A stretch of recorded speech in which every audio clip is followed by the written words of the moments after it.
नमस्कार.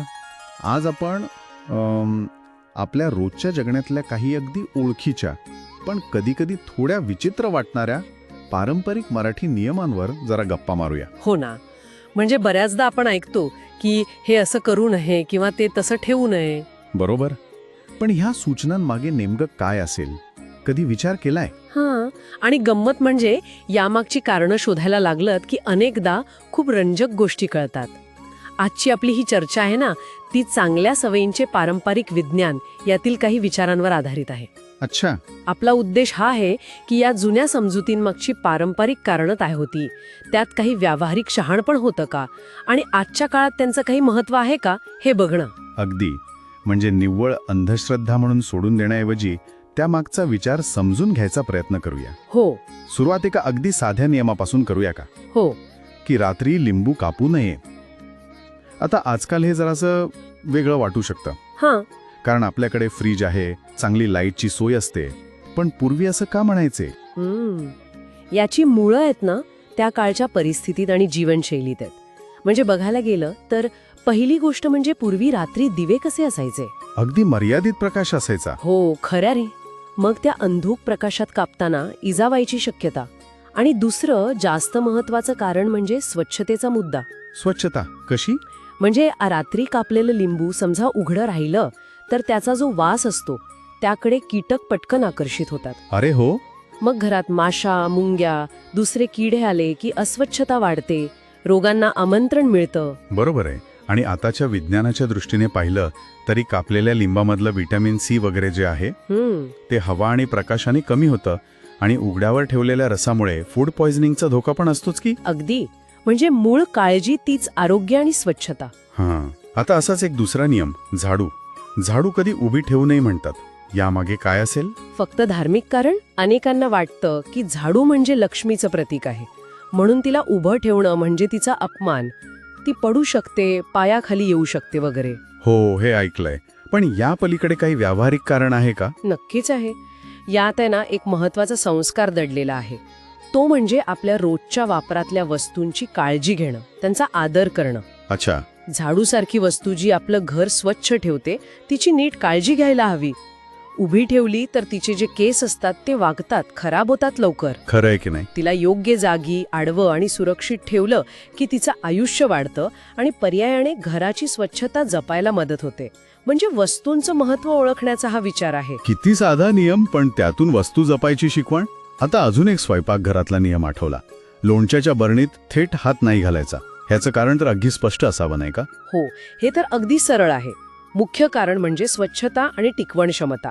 पूर्वी लोणची कशी वर्षभर टिकवायची असायची. हो, तेव्हा फ्रीज नव्हते. बरोबर. मग आपल्या हातावर नैसर्गिकरित्या जे सूक्ष्म जंतू असतात ना, ते जर लोणच्यात गेले तर त्या ओलाव्यामुळे त्यांची वाढ होते आणि मग लोणचं खराब होतं, त्याला बुरशी लागते. आणि गंमत म्हणजे आजही आपण हेच करतो की लोणच्याला हात लावत नाही, स्वच्छ कोरडा चमचा वापरतो. अगदी. तत्व तेच आहे. साधं वाटलं तरी किती महत्वाचं आहे पहा. एका छोट्याशा नियमातून वर्षभराच्या अन्न सुरक्षेची काळजी घेतली जायची. दूरदृष्टी होती ती. खरंच वाखाणण्याजोगी गोष्ट आहे. बरं, आता थोडा वेगळा नियम पाहूया. सूर्यास्तानंतर पाण्याची भांडी भरू नयेत. आज आपल्याला नळाला पाणी येतं, पण पूर्वी तसं नव्हतं. हो, तेव्हा पाण्याचे स्रोत म्हणजे विहिरी, नद्या, तलाव असायचे. सूर्यास्तानंतर अंधार पडायचा. मग अशा वेळी त्या पाण्याजवळ जाणं धोकादायक असणार नक्कीच. अगदी बरोबर. अंधारात पाय घसरून पडण्याचा धोका, पाण्यात किंवा आजूबाजूला साप, विंचू किंवा दुसरे प्राणी असण्याची भीती, हा नियम पूर्णपणे सुरक्षेसाठी होता. म्हणजे लोकांना अंधारात पाण्याजवळ जाण्यापासून थांबवण्याचा एक व्यावहारिक मार्ग होता हा. हो. आणि त्यातून वेळेचं नियोजन, दिवसा कामं उरकून घेण्याची सवय पण लागत असेल. म्हणजे बघा, थेट सुरक्षितेचा आणि सावधगिरीचा सल्ला. खरंच किती विचारपूर्वक हे नियम बनवले असतील नाही? याचबरोबर घरात एक शांतता, एक सकारात्मकता राहावी यासाठी पण काही गोष्टी सांगितल्या जातात, बरोबर? जसे की स्वयंपाकघर नेहमी स्वच्छ ठेवायचं. हो. किंवा सणासुदीला किंवा रोज संध्याकाळी तुपाचा दिवा लावणं, स्नानानंतरच देवपूजा करणं वगैरे. हो, पण या गोष्टींना अनेकदा केवळ कर्मकांड म्हणून बघितलं जातं. तेच तर. पण त्यांचं महत्त्व फक्त धार्मिक नाहीये. स्वयंपाकघर स्वच्छ ठेवणं आरोग्यासाठी किती महत्वाचं आहे हे आपल्याला माहिती आहे. हो. तुपाचा दिवा लावण्यामागे एक प्रसन्न शुद्ध वातावरण निर्माण व्हावा हा उद्देश असतो असं मानलं जातं. दिव्याच्या प्रकाशाने आणि तुपाच्या वासाने एक सकारात्मक ऊर्जा येते म्हणतात. आणि स्नानानंतर पूजा करण्याचं काय लॉजिक असेल? ते शारीरिक आणि मानसिक शुद्धतेचं प्रतीक आहे असं म्हणता येईल. म्हणजे दिवसभराच्या कामानंतर किंवा झोपेतून उठल्यावर स्नान केलं की कसं ताजतवानं वाटतं. बरोबर. मग शांत चित्ताने देवाची पूजा किंवा प्रार्थना करणं हे मनाला एकाग्र करायला, स्थिर करायला मदत करतं. या सगळ्या गोष्टी मिळून काय होतं तर घरात एक प्रकारची सुव्यवस्था येते, स्वच्छता राहते आणि मानसिक शांतता टिकून राहते. तर या सगळ्या उदाहरणांवरून एक गोष्ट अगदी स्पष्ट होतीये की आपल्या पूर्वजांनी सांगितलेल्या अनेक रूढी, परंपरा किंवा नियमांमागे फक्त अंधश्रद्धा नव्हती. अगदी. तर त्यात आरोग्य, सुरक्षा, स्वच्छता, वस्तूंचा आदर आणि मानसिक स्वास्थ्य अशी अगदी ठोस व्यावहारिक कारणं आणि शहाणपण होतं. अगदी बरोबर.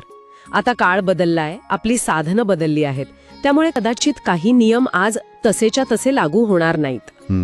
पण त्यामागची जी मूळ भावना आहे, तो उद्देश आहे, म्हणजे स्वच्छता राखणं, सुरक्षित राहणं, वस्तू जपणं, घरात शांतता ठेवणं, हे सगळं आजही तितकंच महत्वाचं आहे. बरोबर.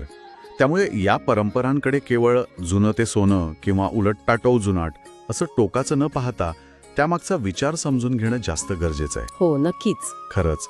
आणि जाता जाता ऐकणाऱ्यांसाठी एक विचार सोडून जातो. आजच्या आपल्या कितीतरी आधुनिक किंवा अगदी सहज वाटणाऱ्या सवयी असतील ज्यांच्या मुळाशी आपण कधी गेलोच नाही. हा चांगला प्रश्न आहे. कदाचित त्यांची कारणं शोधली तर आपला त्यांच्याकडे बघण्याचा दृष्टिकोन बदलेल का? काय वाटतं? विचार करायला नक्कीच जागा आहे.